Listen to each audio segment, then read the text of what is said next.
Coral Island officially has a release date along with a new roadmap outlining all the features to come post 1.0 launch. In amidst all the excitement, you might have some questions, so here's everything you need to know.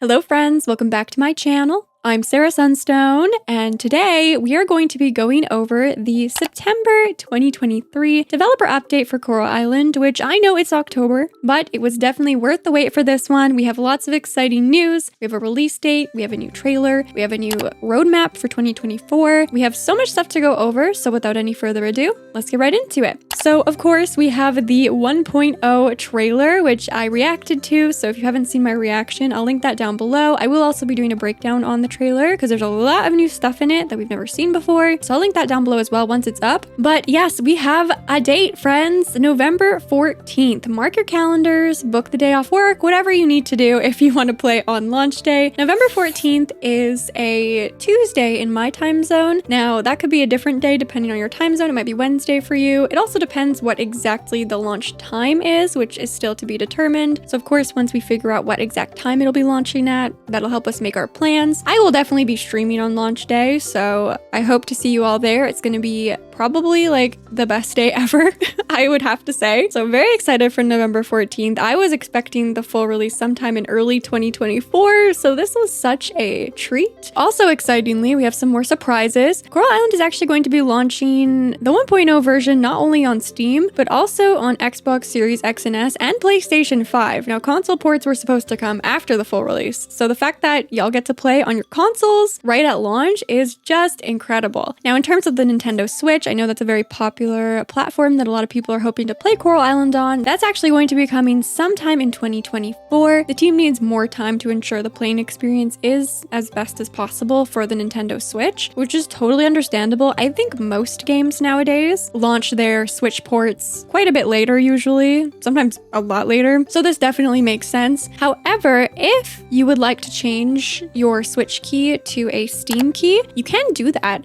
You just have to send an email to Stairway Support. So there's directions here. I'll link this entire blog post in the description for you if you want to read the details and go back to reference some information. But you need to request the change from Switch to Steam by November 1st. So if you want to do that, do it right away so you don't forget. Otherwise, you will just have to wait until next year to play on Switch. Also, to be clear, you're not able to change from Switch to like Xbox or PlayStation. Key changes between consoles are not feasible, which makes perfect sense. So it's nice they're giving that option if you do want to get a Steam key instead. You can do that if you backed for a Switch. So then the team is actually outlining what content we can expect in 1.0. So please remember, 1.0 is not the be-all end-all game. It never has been planned to be. This is a game that they're going to continue to support and bring new features to, especially some of the bigger ones that were Kickstarter goals that weren't planned originally for the base game. And just the scope of the game has expanded so much across the development. They've added so many things that they didn't even have back at the Kickstarter. So it's just crazy how much is already in this game in its early access state, how much will be in 1.0, and how much we still have to look forward to in the future. But if you want kind of a general idea of what will be available in the 1.0 version, there will be a storyline to revitalize the town, in-depth interactions with NPCs, including hard events and dynamic dialogue. So hard events are like the cutscenes that you will experience once you level up your relationship with each character. And then dynamic dialogue is when you're given choices to respond in different ways to the characters and see how the character receives that and maybe how it might impact your relationship with them. There will also be marriage and the ability to start a family, so you'll be able to have kids in the 1.0 version. There will also be NPC outfits for most of the NPCs for all seasons, so spring, summer, fall, and winter, as well as bathing suits for select NPCs. It's mostly the datables, but there's a few of the non-datable characters that have bathing suit outfits as well. You'll be able to customize the exterior of your home, as well as access over 200 decor options for both inside your house and outside on your farm, as well as over 200 clothing options to choose from for customizing your character. You will also be able to adopt a pet, attend a total of 8 unique festivals, each with plenty of mini games, times. You will be able to access all of the diving depths from 10 all the way to 50 meters, all the mining gates for all the elements, earth, water, wind, and fire. You will get the chance to acquire a mythical pet, actually, which is really cool, and encounter the merfolk NPCs, as well as explore their kingdom. Now, to say this is all that's in the game is just silly. I mean, they had to sum it up, but there's so much more than what's listed here. You can put 1,000 hours into this game already easily, pre 1.0, so brace yourselves. If you want a game to sink some time into, this is the game for you. There will be a price adjustment, which I'm very happy about for the 1.0 version. Now, surprisingly, it's only going up $5, so it was $24.99 US before. It'll be $29.99 USD when it releases to 1.0. I think that's a steal of a deal for this game. Like I said, it has so much to offer. It is gorgeous. If you divide the dollars by the time you're gonna put into it, it's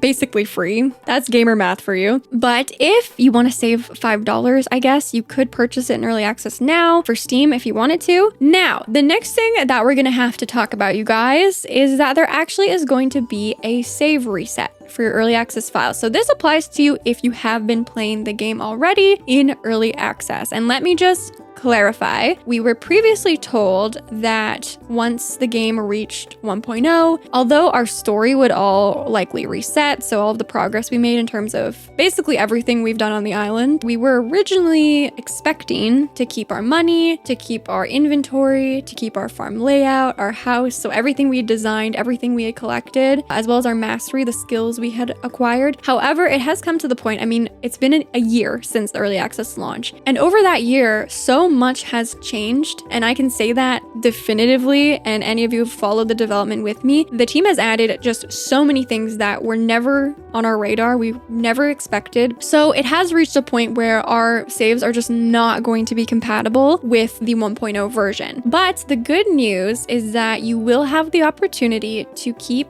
the gold that you have earned. So the money, specifically, not gold bars, not gold ore, the money, the coral coins that you have earned in your early access save file, you can keep with New Game Plus. So you might want to liquidate your farms if you want extra money before the 1.0 launch, or you might just want to start completely fresh from the ground up. It's totally up to you. I'm really happy about this because I think, you know, as I've witnessed the game evolve and experienced it through all the updates, there's been so many times where I've sort of wished that I could just start fresh. And of course you always can, but it's also that attachment to your save file that you've created. So this forces me into restarting, which I'm really excited for because honestly, it's going to be a better experience to restart because things are going to be more cohesive, flow more seamlessly from cutscene to cutscene, event to event, between the characters, the main storyline, all that stuff. The new slice of life events too, like it's just going to be so magical to experience from the beginning. But you do have the option to keep your money. So if you have a lot of money, then you can, you know, purchase things sooner in the game. So it's not going to feel like you've lost it all. So the option is there. I think this is a really good balance for having to reset our saves that we will still be able to keep money. I'm excited for the force reset. It's gonna be so worth it to see everything from the beginning in all of its glory. Now, any of the cosmetic charity DLC packs you've purchased, so the Ocean Guardian or Ocean Explorer, can be reclaimed in version 1.0. That would also go for like the Kickstarter outfits that we were rewarded. You'll get those again. And then the good news is that once you start in 1.0, that game is going to be compatible with all future updates going forward. So this is the reset, but moving forward, you're going to keep your save for future updates. So that's great. It's also important to note that if you start a new game that overwrites an old save, then you won't be able to bring in your gold. So basically when you boot up your 1.0 version of the game, once it's all downloaded, you want to make sure that you open up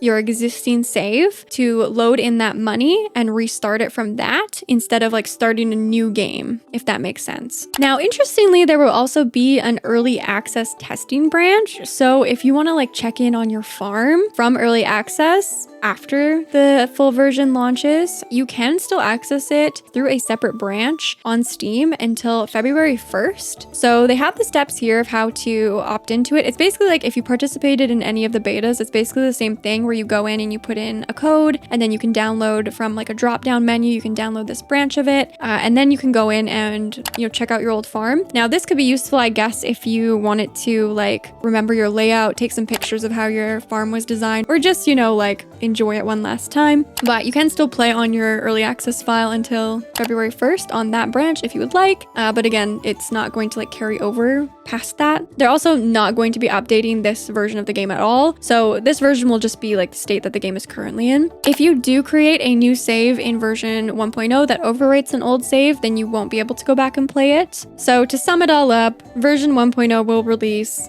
If you'd like to continue on your early access save with the gold you've collected, you will initiate New Game Plus, so your character will start from the beginning of the game with everything resetting except for your money. So that's what's going to happen. Now for the full release, there will be language support for English, Bahasa Indonesia, Simplified Chinese, German, Spanish, French, Japanese, Korean, and Brazilian Portuguese. And we also have a brand new roadmap to take a look at, which is really exciting. So as I said earlier, things are only going to get better. Things are only going to get added to this game. So let's take a look at what to expect for features that will be coming to Coral Island post 1.0 release. So sometime in 2024. First up is town rank level S. So in the 1.0 version, you'll be able to get your town rank up to an A, but any higher than that will be in 2024. There will also be a tourist system implemented. So if you didn't know, Coral Island will have tourists that visit. Now, I'm not certain if they're still planning to include this in the town rank. Initially, it was supposed to be a 4th dimension on your town rank. So you would have ocean, heritage, museum, and fame.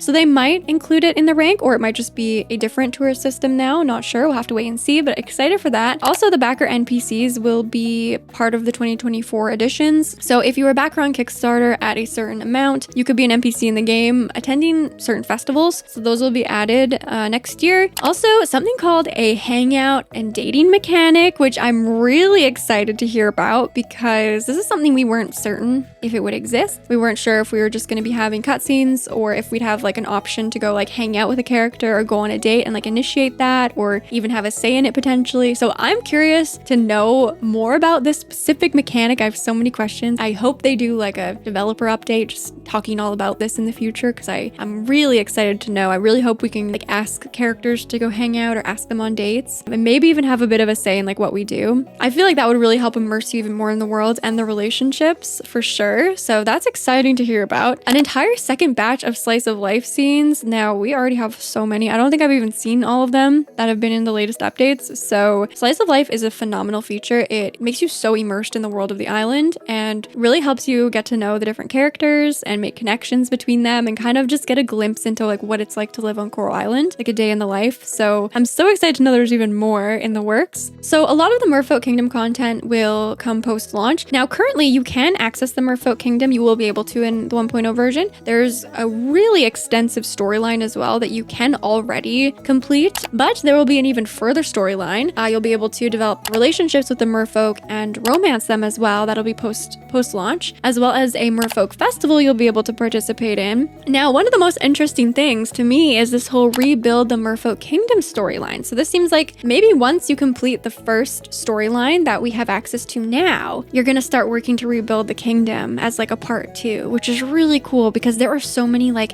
little buildings and shops and stuff all around the Merfolk Kingdom that we can't access. So I'm hoping that that's going to be how we end up unlocking them, will be through this storyline and like helping the Merfolk, because I love the storyline that we have now, but I really want it to go even further. So I love that we're going to get that. I didn't think we would. It doesn't stop there because you guys, we're going to get ocean farming and ranching. Are you actually kidding me? Like, this is another feature. No sound about it, no peeps. I mean, we've speculated on it before as a community. I think it was probably just like we were hoping for it. There's like, we've seen kelp planted around around the ocean, but this is crazy. We're gonna get to ocean farming and ranching. Ocean ranching, you guys. Oh my gosh, I'm so excited. Even more story content just overall. Spooky Day NPC outfits will also come later. Makes sense, it's not an essential. They have their fall outfits, so for me it's an essential. I love the Spooky Day outfits, but we can wait for sure. So then this is important. So children portrait, children dialogue, and children growing up. This is going to be post-launch. So in the 1.0 version, you can have children with your significant other, but they will grow up and have dialogue in post 1.0. Savannah Access will also be coming post-launch, so that's a totally separate biome, like the upper portion of Coral Island. And it seems like this biome might be more expansive than I thought it would be because there's gonna be Savannah ranch animals, okay? Also the island visit feature as well as full-featured multiplayer. So there are two main multiplayer mechanics for the game. There's going to be island visits where you can go visit your friends' Coral Islands. I believe that will be accessed from the ticket booth by the chicken boat on the pier. But then there will also be like a full multiplayer where you can start together in co-op and you can actually like build your farm together. You can go through the story together. You can do everything together. So two types of multiplayer, both are going to be incredible in their own unique ways. So again, that's coming sometime in 2024. We don't know when exactly any of it's going to launch, but you guys know I got you covered with all the updates. I will always tell you when something is new, something is exciting. Honestly, for me, this is like the best news possible because I want to keep looking forward to all these new and exciting things. Also, in terms of Kickstarter rewards, so if you were a backer on Kickstarter, all the rewards except for the character designer pack and the digital art book will be distributed no later than the 1.0 update. And then finally, if you backed the game on Kickstarter for console, PS5 and Xbox X and S keys will be delivered together with the 1.0 launch on November 14th via backer kit. So you'll get your keys on that day. Check your email. check it. Make sure you look for that backer kit email on November 14th, and then you can claim your console game code, and there are instructions for how to redeem those both on PlayStation 5 and Xbox respectively. They also ended with a big thanks to their awesome backers and the amazing community that's been with the team for the past 4 years of Coral Island's development. That is the developer update. Was worth the wait of the extra 17 days. And if you missed it, I actually put out a poll because I felt like something was up. The team is always so reliable and consistent with their updates. Even when they're on holiday, they make sure it's like ready ahead of time so it goes up on the day we expect it to. So I felt like something was up. I put out a poll wondering if you guys had any thoughts for what they could potentially be, announcing. And actually 50% of you voted for the 1.0 release date. So 50% of you guys were on it. 5% of you voted for a new trailer. So not many of you thought there was gonna be a new trailer. 31% thought they'd showcase a big new feature and 13% thought nothing. So that's pretty cool. Now my poll was actually a bit of a trick unintentionally because if you think about it, I personally think the trailer and 1.0 release date announcement are kind of a package deal. They kind of have to go together. And some of us knew they were working on trailer music based on the developer diaries. So that was a clue for sure, pointing towards this whole trailer and release date, which is just, you guys, I can't believe it's almost here. Like it's less than a month away. So again, mark your calendars. November 14th is the date. Please make sure you are subscribed with your notifications on for my channel to make sure you don't miss a single thing for all things Coral Island. I got you guys covered. We're here for the whole journey, okay? Please give the video a like if you are so ready to play the 1.0 version of Coral Island. And with all that being said, thank you so much for watching. I love you all. And until next time, take care. And a very special thanks to Meredith, Formotus, Tansy, Cisco, Cheese, Divine Raven, Blossom, Paul, Jack, Danny, Becca, Kayla, Isonal, Wolf, Salem, Zaries, Anime Lover, Ember, Lawrence, Fabiola, Sunshine, and Kicknell, my beautiful Sunstone members. I love you all very much and thank you so much for the extra support on the channel, which really helps to make all that I do possible. It means the world to me.